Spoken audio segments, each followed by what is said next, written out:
Zdravo. Kako ti je ime? Urška.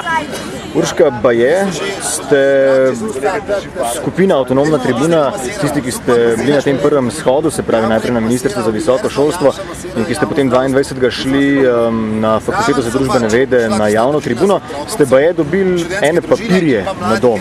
Zakaj se gre? Baje, da smo varnostnika pretepli, no, tak so. Pa ste ga res? Ne bi vedela, no. Kaj vse vam očitajo? Očitajo nam, da smo zadržali varnostnika, ga stisnili v kot in lepili letake s protivladno vsebino, se pravi verbalni delikt smo izvršili. Potem nam je ta isti varnostnik po seveda policijski interpretaciji, ki smo ga že stiskali v kot, nam je preprečil dostop v zasebne prostore ministrstva.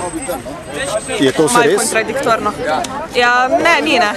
Mislim, protivladna vsebina, zdaj letaki so bili proti militarizaciji družbe, proti neoliberalizmu, proti privatizaciji.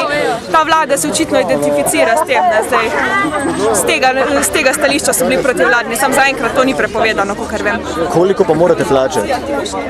Ja, 125 evrov, če v 8 dneh, če ne 250, ampak ne bomo. Ne boste plačali? Ne. Zakaj ne? Pritožbo bomo napisali, ker ne zdrži tole. Se pravi, da lažejo?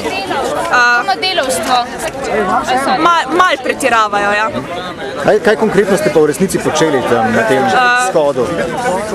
Ni bil shod, skupina študentov je šla do FDV-ja, potoma smo se pa ustavili na ministrstvo, tam smo hoteli predati ministru eno izjavo, ker ga ni bilo, smo jo v avli prebrali in polepili par letakov, to je bilo to, pa smo šli mirno. Ste se obrnili po nasvet k kakšnemu pravniku, pravnici, ali je ta odločitev, da ne boste plačali vaša osebna? Smo se tudi obrnili po nasvet k pravnikom. Kaj so vam svetovali? Da napišemo pritožbo, ker je bilo v postopku toliko napak, da se pravi, ne zdrži to. Kakšno pritožbo konkretno boste napisali, kaj boste zapisali v pritožbo, razen tega, da ne zdrži, da lažejo? Pravnike bo napisal, ja, kaj bo noter. Koliko vam bo pa pravnik zaračunal? Nič, glede na to, da imamo med sabo tudi pravnike.